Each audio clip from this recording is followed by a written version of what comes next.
Good news or bad news, God always knows. This familiar adage sums up the message of ageless passion, a musical tribute to our guest speaker, penned by Christian Jeff Agustin, with original music masterfully composed by the internationally acclaimed maestro Ryan Cayabyab and national artist of the Philippines.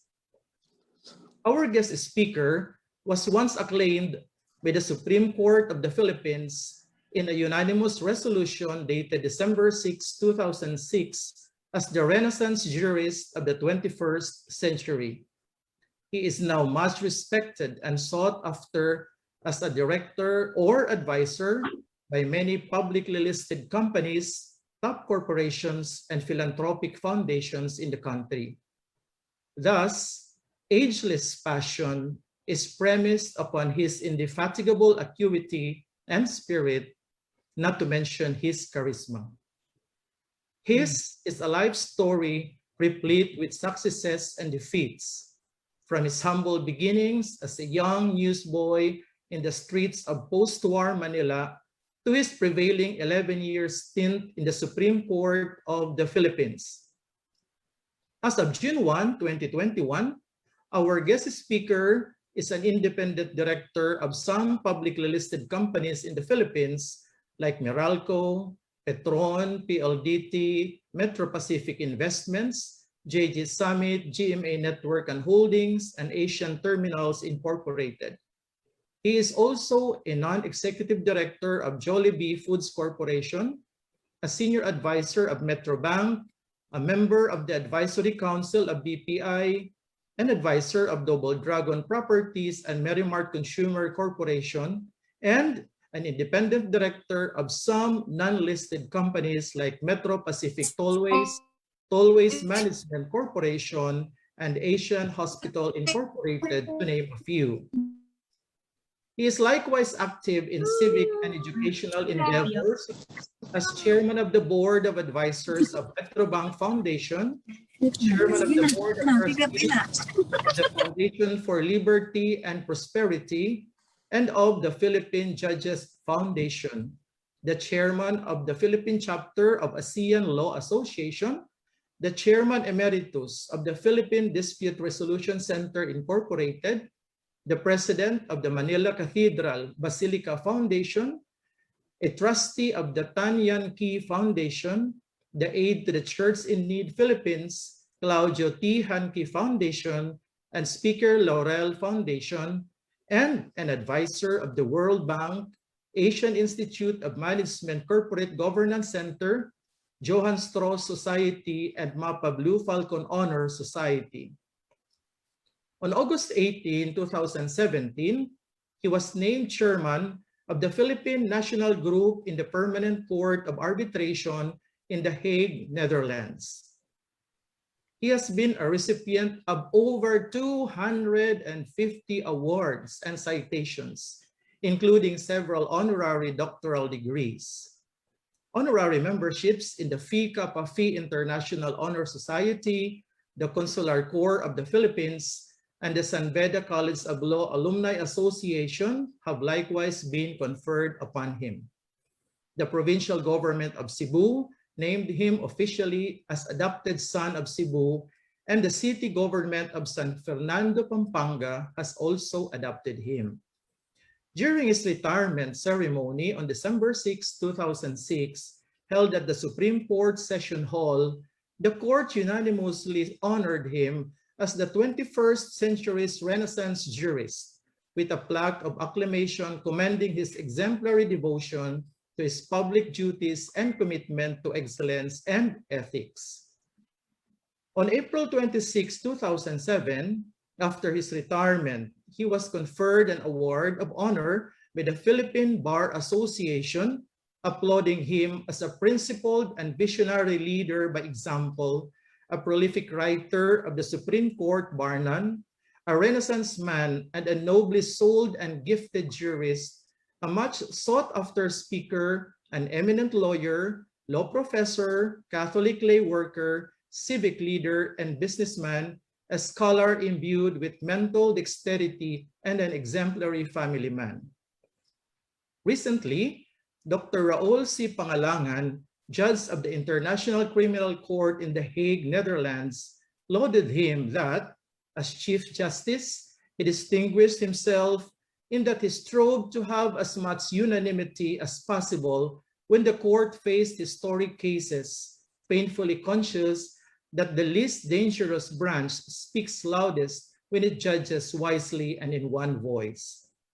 Our guest speaker was also known for his pro-poor opinions, notably those concerning workers, the representation of the disadvantaged and marginalized sectors in matters affecting their welfare, and the protection of accused against unwarranted delays in the prosecution of their cases.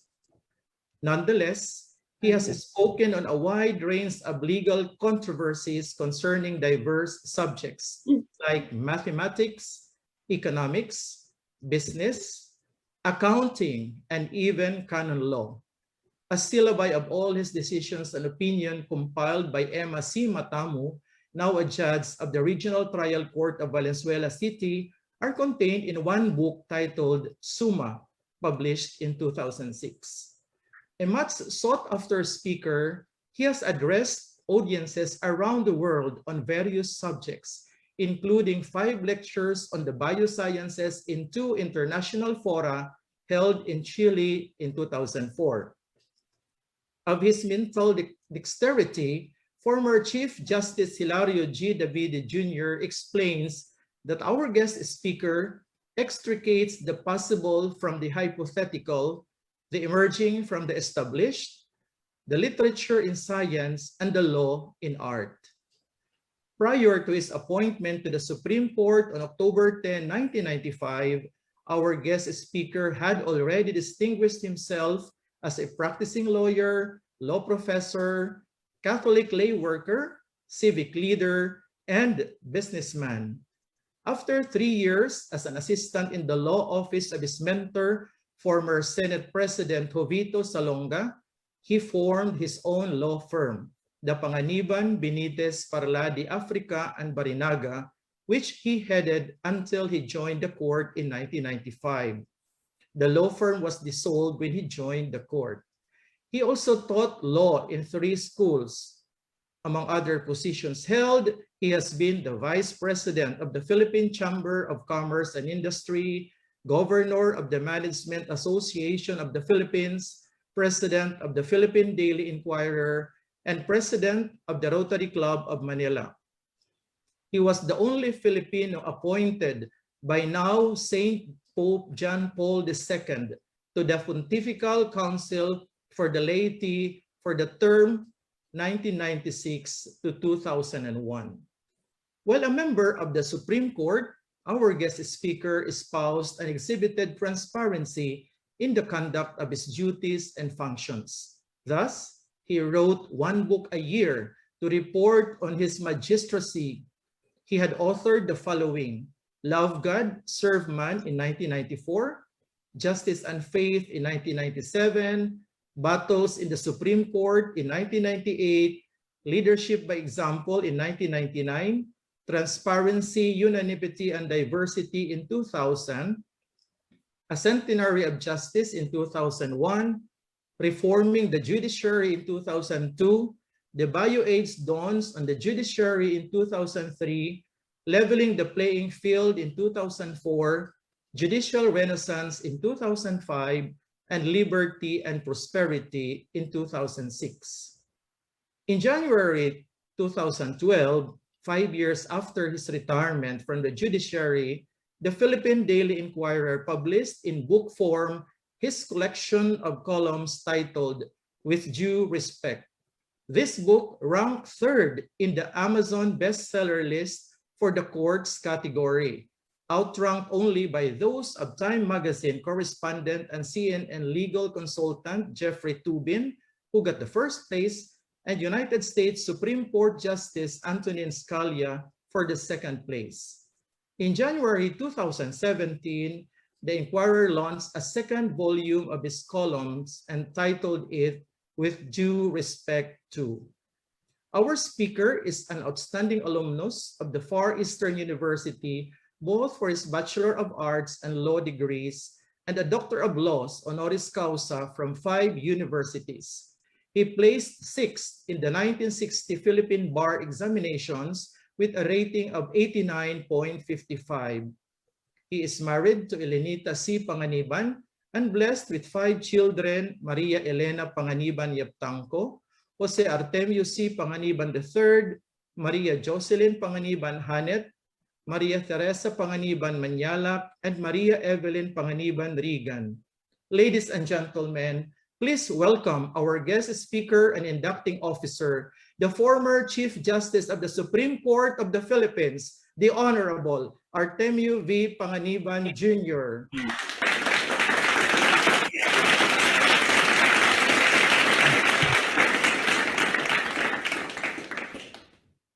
Distinguished guests led by Chairman Noe Quinanola, ladies and gentlemen.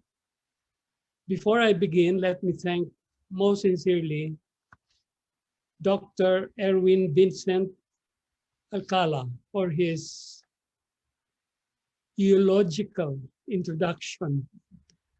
You know, I had to call my wife, who was somewhere else in the house, and I'm delivering this online from my home because I wanted her to hear the introduction so that someday, somehow, she will believe that she didn't make a mistake in marrying me 60 years ago. So she has come here to listen. And before I begin, let me greet some friends whom I notice are attending this online conference. I refer to SEC Chairman Emil Aquino, to the guys in SGB led by their chairman, Wilson Tan. I see also Martin Guantes and the others, to the PWC, whom I meet once in a while. Of course, their former president, Cora de la Paz, was my contemporary in student leadership. Well, she was just in grade school at that time when I was already in college. Also, KPMG, I meet them in Petron, the audit Petron. And Diaz Murillo de Lupan, the auditors of our family companies. I see also IBP President Egon Cayosa, the worthy son-in-law of a worthy father-in-law, the late Chief Justice Marcelo Fernan. And finally, and mostly, my favorite CFO, Shay Cabal Revilla of the Metro Pacific Investments Corporation. Now, let me begin, ladies and gentlemen, by congratulating your national president, Dolly Miguel, and your other equally deserving officers. In the interest of transparency, may I disclose at this point that Dolly and I have had our friendly encounters in many publicly listed companies like PLDT, Metro Pacific Investments, Meralco, GMA Network, and others. She, as the partner in charge of our external auditor, SGB and Company, and I as a director and chairman or member of these PLC's audit committees, which, as you all know, exercise oversight functions over both the internal and external audits of the company concerned. Sometimes this relationship becomes unusually tough because of special circumstances. For example, as the only Philippine company listed in the New York Stock Exchange, PLDT must follow the federal laws of the United States, particularly the Sarbanes-Oxley law, or for short, SOX, the regulations of the U.S. Securities and Exchange Commission, the laws of the state and city of New York, and the rules of the New York Stock Exchange. Moreover, since PLDT is effectively controlled by First Pacific Company that is also listed in the Hong Kong Stock Exchange, PLDT must also observe Hong Kong laws and the rules of the Hong Kong Stock Exchange. Thus, an independent audit of PLDT requires a reasonable familiarity of these foreign laws and rules, in addition to Philippine laws, regulations of the Securities and Exchange Commission, and the rules of the Philippine Stock Exchange. Nonetheless, whether it be Philippine laws and the rules of the Philippine Stock Exchange, or of the US or Hong Kong laws, and the New York Stock Exchange or Hong Kong Stock Exchange rules, Dolly always comes out the big winner, always demonstrating her expertise in these foreign and local laws and rules, and always overcoming intense grilling by the members of the audit committees concerned. Moreover, she is able to prove that the millions of fees she collects, or sometimes in excess of 50 million actually, from just one of these companies I mentioned, are reasonable and fair because of her hard work, integrity, independence, accuracy, and on-time submission of her reports. Palakpakan po natin muli ang ating magiting na bagong pambansang Pangulo, si Dolly Miguel.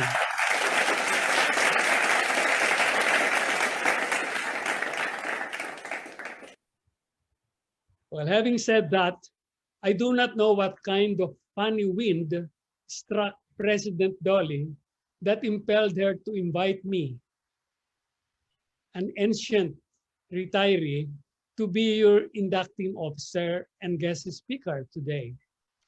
Unlike all of you, I am not a certified public accountant, not even a commerce or business administration graduate. I am just a humble lawyer from a mass-based private university who tried to transform and embrace possibilities and later surprisingly realized, with the Lord's blessing, the potential of achieving the dream of every lawyer to reach the unreachable star of our profession, to be the chief magistrate of our land. Though an accounting ignoramus, may I now try to let that unreachable star shed a little light on my modest knowledge of your profession. As a Filipino citizen, lawyer, and magistrate, I have always espoused my personal legal philosophy of liberty and prosperity under the rule of law. Let me therefore share with you why and how my personal philosophy is relevant to CPAs, CFOs, and CEOs of our country. Like what I did during my speech at the 12th General Assembly of the ASEAN Law Association on February 26, 2015, let me explain my philosophy with a famous quotation of Dr. Martin Luther King Jr. And I quote, "If a man does not have a job or an income, he has neither life nor liberty nor the possibility for the pursuit of happiness." Close quotation. Let me repeat that. If a man does not have a job or an income, he has neither life nor liberty nor the possibility for the pursuit of happiness. It may seem ironic to all of you, ladies and gentlemen, that I should be citing an American civil rights icon, a foreigner, instead of one of our own heroes or spiritual leaders. But I quoted him not because of his nationality, color, gender, or religion. I quoted him because of the truth he said so simply, but so profoundly. I cited him because precisely of my belief that truth is eternal and limitless. That truth is that truth is not bound by sovereignty, nor territory, nor ideology or legality. That what is true in America is true also in the Philippines, in Asia, and in the world.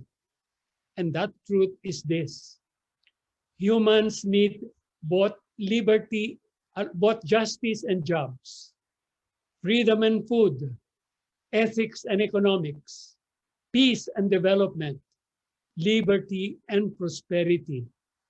These twin beacons must always go together, for one is useless without the other. To repeat, there are certain truths that transcend sovereignties, territories, ideologies, and legalities.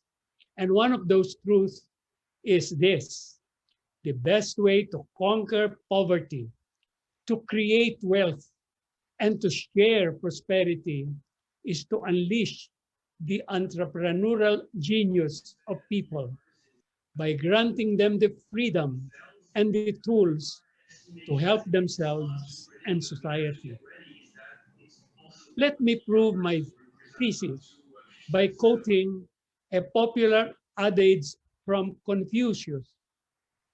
Quote, "Give a man a fish and you feed him for a day. Teach him to fish and you feed him for a lifetime." Unquote. Indeed, to save a fisherman from destitution, we must help him learn how to fish more effectively. We must educate him in the skills needed to catch fish more efficiently, assist him in acquiring a boat, allow him the freedom to sail the vast oceans, and teach him the techniques to market the fish he catches. Sometimes, some of us fear that the fisherman may get lost and die in the storms that batter the seas, or that he may become selfish and would want to own the entire ocean and its vast resources, or that he may become too rich and too powerful and metamorphose into a rival, an enemy, or worse, a master. Such fears of possible misjudgment may indeed happen some of the time. Human arrogance, greed, and avarice lurk in all undertakings. But they are the exceptions rather than the rule. We must never stop dreaming for fear that reality may shatter our dreams. That is part of the interesting reality of being human. On the other hand, I respectfully believe that the goal of government and of law is to provide guarantees and incentives to help the fisherman prosper, to create the institutions that support him, to promulgate minimal regulations to prevent him from appropriating all the fishing grounds, from keeping all the earnings to himself, and from forgetting his obligation to pay reasonable taxes to the government. Indeed, government must inspire him to share his consequential wealth with the rest of society. Let me take you briefly around the world to validate this simple truth. The United States, the most powerful country in the world and the great promoter of liberal democracy and freedom, attained affluence because of the pioneers who defied monarchical tyrannies and started a new nation that unleashed the inventive, innovative, and entrepreneurial spirit of people like Thomas Edison, Nikola Tesla, John Rockefeller, Henry Ford, J.P. Morgan, and recently of Bill Gates, Steve Jobs, and Jeff Bezos, and of great government leaders like Franklin Delano Roosevelt, Dwight Eisenhower, and now Joe Biden, who provided them with the encouragement to attain their dreams and the good governance to contain their greed and share their wealth. Then, ladies and gentlemen, let us go to China, the second most powerful economy in the world and the prime promoter of the communist system. True, Mao Zedong led the masses in a revolt that dislodged the corrupt and inefficient government born of an outdated monarchy.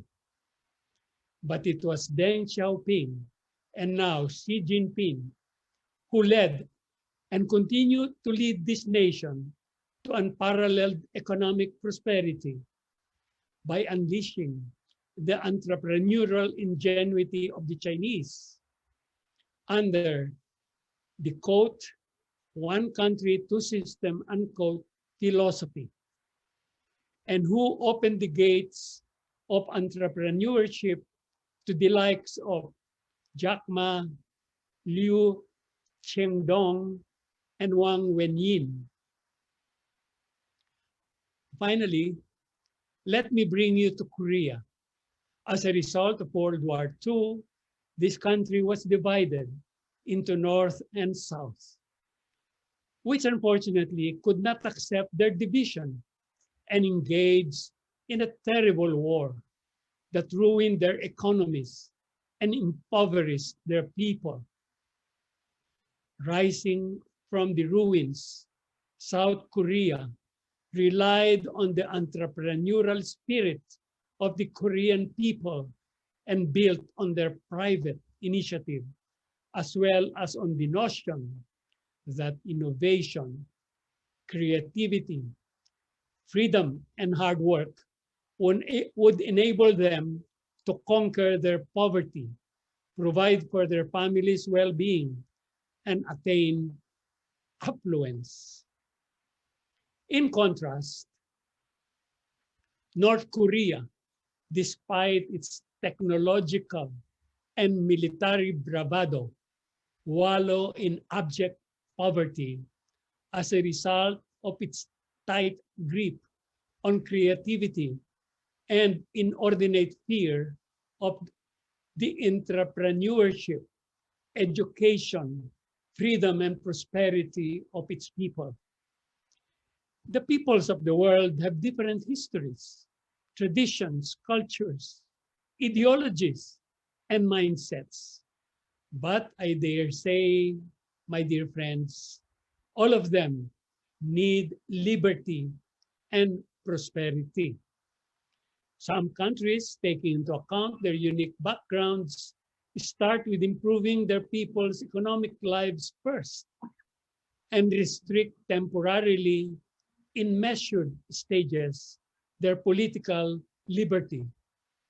Some others begin with political liberty, thinking that their economy would flourish as a necessary consequence. Still, some others rise with a combination of both liberty and prosperity at the very beginning and at the same time. I think that such differing starts and focus are necessary in the growth of nations, But I also firmly believe that eventually and inevitably, all the peoples of the world need and deserve liberty and prosperity in equal measure. The big question during this momentous national conference of PICPA, your national association, is how accountants, business administrators, and economists, particularly CPAs, CFOs, and CEOs, can be relevant to this philosophy of lives and livelihood. Surely, you are in the forefront of the economy, in the very heart of big, medium, and small businesses, which are all dependent on how you evaluate and audit their financial and management performance every quarter and every year, and how you report your evaluation and audit to their shareholders and investors through the Philippine Stock Exchange and to the general public through the Securities and Exchange Commission.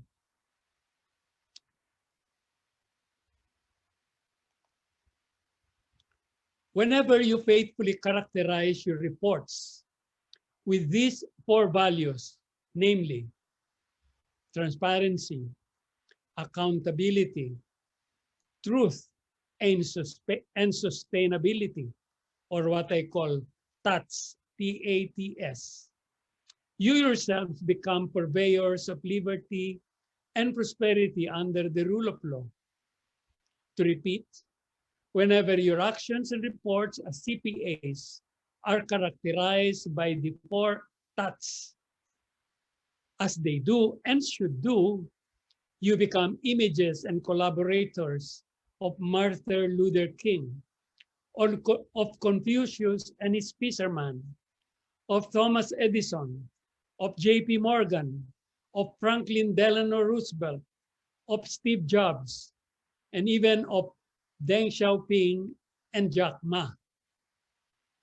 With your indulgence and patience, let me take just a few minutes more of your time to explain the four TATS I mentioned earlier. Your work as accountants, financial bosses, and chief executives should be transparent. The first T, transparent, in showing, to use a judicial cliche, the truth, the whole truth, and nothing but the truth expressed in facts and figures and in clear and simple language. Truly, transparency that leads to the truth should show the accountability, if any, of the officers of the corporate organizations concerned. Moreover, your truthful and transparent reports will also demonstrate whether the particular enterprise or the particular line of business of the enterprise is sustainable over the short and long term, given the political, social, economic, and environmental forces besieging it. To me, these four TATS, T-A-T-S values, are the cornerstones of how you as CPAs, CFOs, and CEOs can truly transform society. That's your motto for this year, transform society by embracing the possibilities and realizing the potentials of liberty and prosperity under the rule of law. I stress under the rule of law because accountants, like lawyers, are strictly bound to follow laws, rules and regulations, and standards as an essential part of their work as professionals. Before I end, let me now share a little footnote. As mentioned by Dr. Alcala, During my 75th birthday 10 years ago on December 7, 2011, I organized the Foundation for Liberty and Prosperity, or FLP, to promote my L&P philosophy. Joining me in the original Board of Trustees are the jurists and lawyers, as well as the leaders of private business, led by SGV's late founder, Washington Sisip. My dear friend Wash did not only join and lend his name to the foundation, he also contributed a substantial sum. After his death, the multi-awarded and longest-serving governor of the Bangko Sentral ng Pilipinas, Amando M. Titanco Jr., delightfully agreed to take his place in our Board of Trustees. Another VIP who joined us as an original trustee is top educator, Dr. Edelberto C. De Jesus, former Secretary of Education, former President of the Far Eastern University, my alma mater, and later on President of the Asian Institute of Management, where my dear wife Lenny taught for 37 years, and where our daughter Maria Teresa now teaches. My friends, during FLP's first 10 years of life, we initiated 3 education projects. First, the Legal Scholarship Program that grants 20 scholarships of 200,000 per scholar per year to cover tuition, books, and stipends. Second, the dissertation writing contest that awards cash prizes from a modest 20,000 to a maximum of 300,000 pesos to 20 winners. And third, our professorial chair program that awarded professorial chairs to 17 law deans and law professors. You will note that these 3 initial projects targeted only the law profession. However, during its coming decade, from 2022 onwards, the FLP will expand its reach to award fellowships in Master in Business Administration with majors in entrepreneurship and in sustainability. Recently, as chairman of FLP, I proposed to AIM, in cooperation with the top school based in Makati like Ateneo, UP, or FEU, a new curriculum that would lead to an MBA major in legal management or to an MSL, or a Master of Science in Law.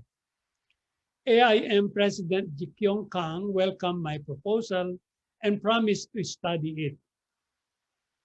What I'm saying, ladies and gentlemen, is that to celebrate its second decade starting in 2022, the FLP will veer its program from the purely legal arena to the economic and business fields, consistent with justice and jobs, freedom and food, liberty and prosperity. May I now close with an invitation for PICPA and its members to join us in this new direction in safeguarding the liberty and nurturing the prosperity of our people under the rule of law. Mabuhay po kayo at maraming salamat po. Thank you very much, former Chief Justice Artemio V. Panganiban Jr., for that very inspiring message. May we request again our incoming president, Ms. Colin